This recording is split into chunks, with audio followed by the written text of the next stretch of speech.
welcome back to the second episode of Series for Kota Sentosa. I'm your host, Sandra, and today with me again is Mr. Wilfred Yap. So, in the last episode, we talked about Mr. Wilfred's points of view on the millennials. So, today, we'll be going to talk about, we're going to be more in-depth on Kota Sentosa. So, this might sound random, but what does Kota Sentosa actually covers? Well, Kota Sentosa is actually a very big area, and the number of voters there is about 27,000. Oh, that's quite big. If you look at the Kota Sentosa itself, you find that you have the rich areas and you have the very, very poor areas. So when we talk about the very poor areas, you look at Stampin Resettlement Scheme. So if you go to Stampin Resettlement Scheme, you would find that the drains, the infrastructure, everything is very koyak. Oh, okay. So what we need to do now is basically we need somebody, a dedicated Wakil Rakyat, a dedicated YB, who will actually go down there to understand the problems that the people are facing, from the millennials right up to the older generation.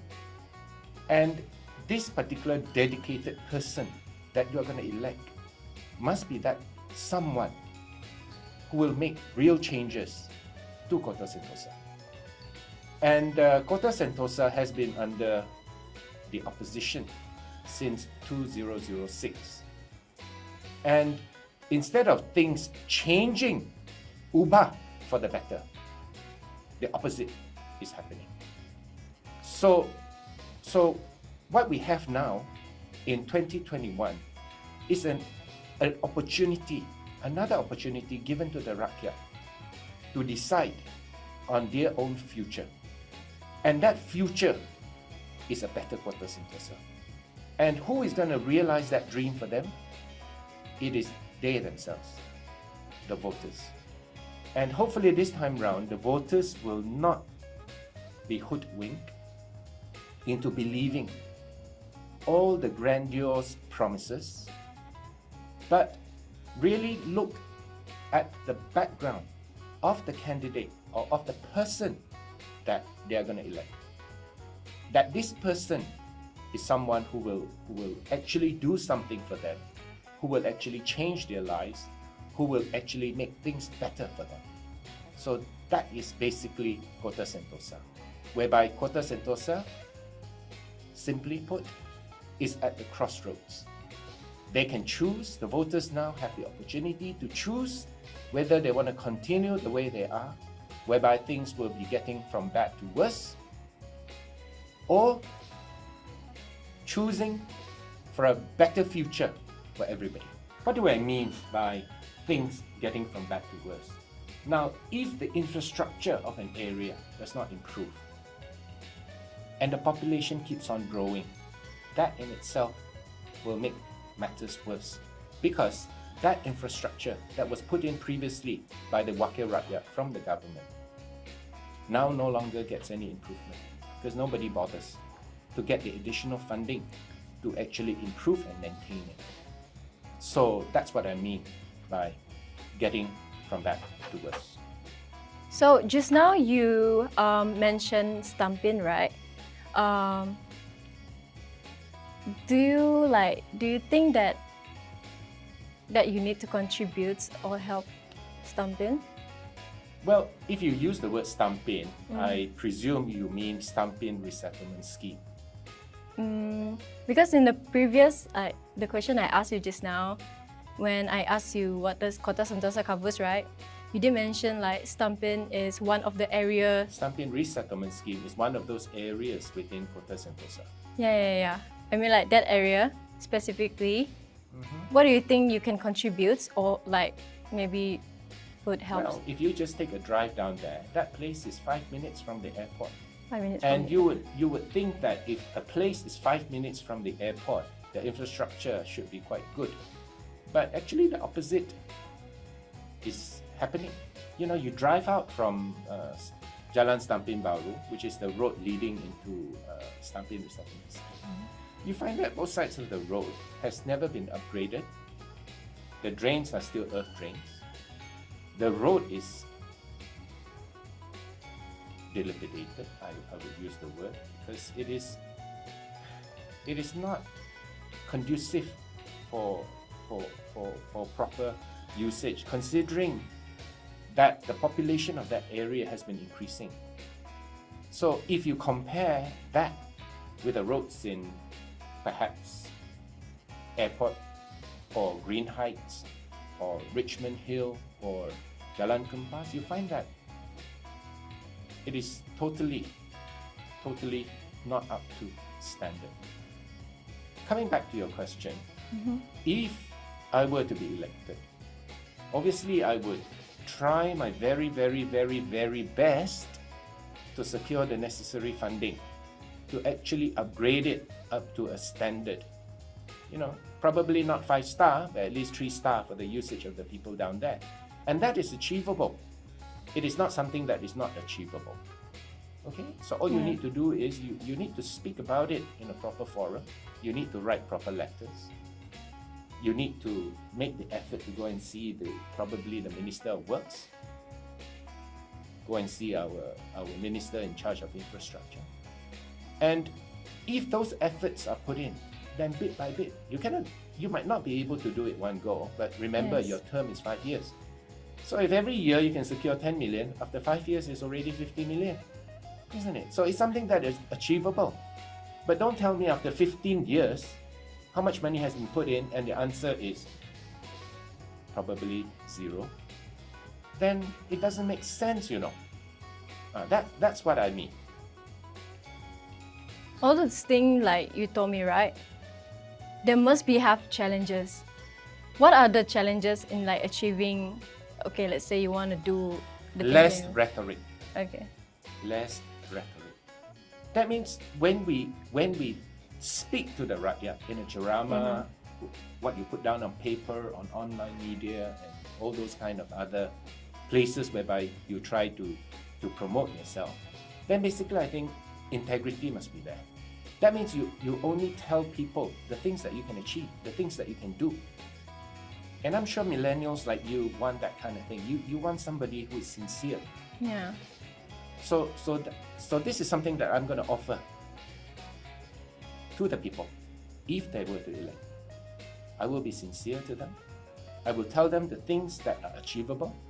And if they ask me a second question, are you sure or not, then basically the steps that I'm going to take to actually achieve that particular goal, objective that I've just set to you, then it's achievable.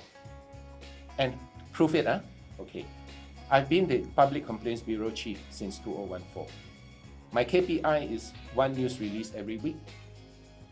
And if anybody has a problem, and I publish it in the newspaper, that means the problem is already solved.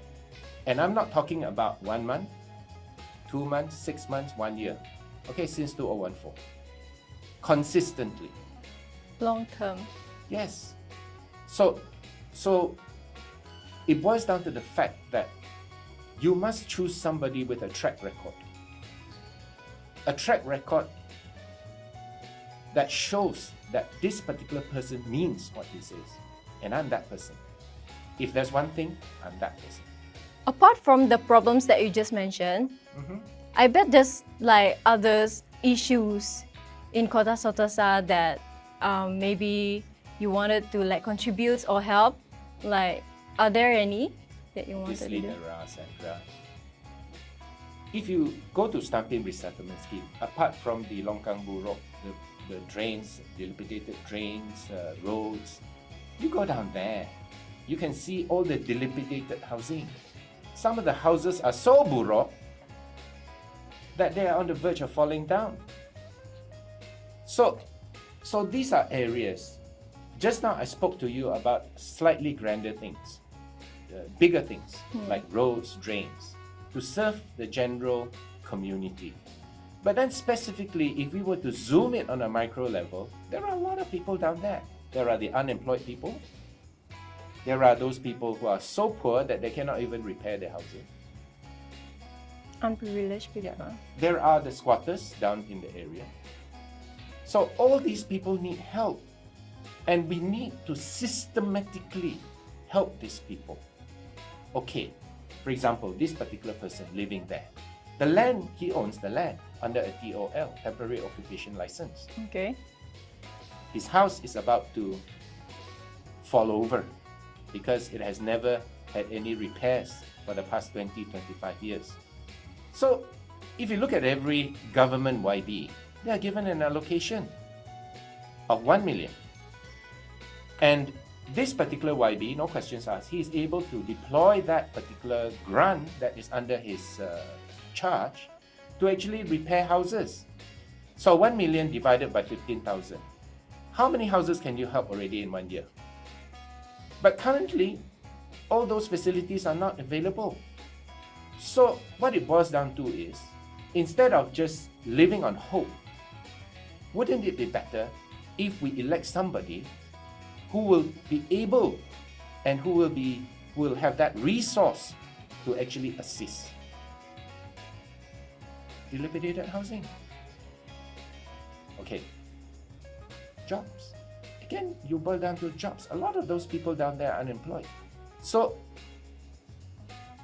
I've gone down to the area, and half the times these people are unemployed because they have a mobility issue.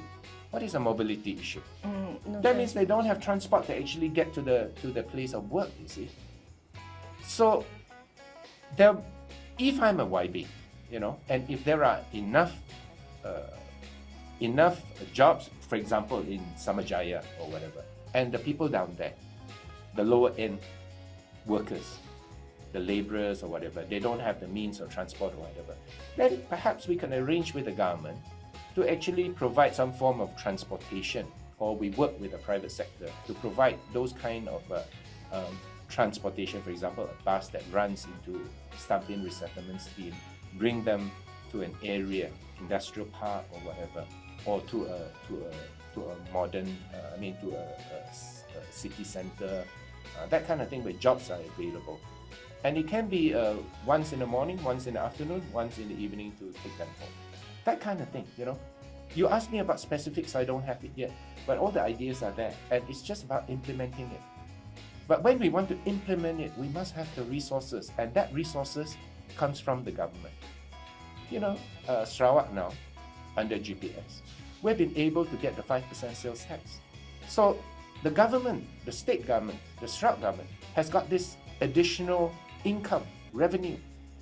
And we need to suggest ideas, to put forward ideas for the government, for the Sarawak government, to actually better utilize that additional revenue that we are getting from the 5% sales tax that we are collecting from patrons, or the people involved in the ONG, oil and gas industries. If you were to be elected, you're going to be a part of the government, right? Yes. So, what's the difference between being in the government against in the opposition? Well, I have more doors to knock on. Oh. That's the basic difference. I will have more doors to knock on. So if I'm a hardworking wakil rakyat, I'll be knocking on a lot of doors. Because you see, in government, every ministry plays a different role. For example, the Ministry of Welfare. Mm-hmm. Ministry of Welfare, basically they're involved in welfare, isn't it? Yes. So in Kota Sentosa, do you think there are people that needs kebajikan, that needs welfare? I think yes. Obviously. So I'll be knocking on those doors. And if there are poor people out there, people in need, people who are sick, who really needs assistance, I will help them to knock on those doors. The government, they've got the Ministry of Infrastructure, haven't they? Yes. So if your infrastructure is dilapidated or whatever, then basically I've got that door to knock on. So it only boils down to one thing: a hardworking wakil rakyat. A wakil rakyat that doesn't mind working 24 hours, 7 days a week, 30 days a month for the people. And I believe that I'm that particular person. that I will use whatever time I have to knock on those doors to assist the people that needs assistance in Kota Sentosa. You see, Sandra, if you are Wakil Rakyat from the government side, you automatically have 5 million in RTP, Rural Transformation Program funding. Then you have another 2 million in MRP for minor rural project funding. Then you have 1 million for assisting people in repairing their houses. So that's for dilapidated housing. So automatically you already have 8 million. Then if you're hardworking, like just now I mentioned, you start knocking on doors. You start knocking on doors on all the relevant ministries, and then you try to get additional funding to assist the people in your constituency, in the constituency of Kota Sentosa. Then you ask me, got so much money there? Recently, under the guidance of our Chief Minister, GPS Chief Minister, YAB, Datuk Petinggi Abang Johari, we've been able to get 5% sales tax. That's extra money, extra revenue from Petronas. So obviously our state have the resources. It's just a question that you need somebody to actually put forward all the problems that Kota Sentosa is currently facing, and then try to get that additional funding. And if you were to look at it from percentage-wise, it would be kacang putih. So, if that's one thing you want to hear, and the people of Kota Sentosa wants to hear, is that there is definitely going to be a stark difference between the current Kota Sentosa and the Kota Sentosa under a GPS YB. That is a foregone conclusion. Wow, I didn't know there's a lot of things that needs to be done for Kota Sentosa, such as roads, longgangs, houses to fix, and unprivileged people. It's quite intense topic for today. I guess that's it for this episode. This has been serious for Kota Sentosa.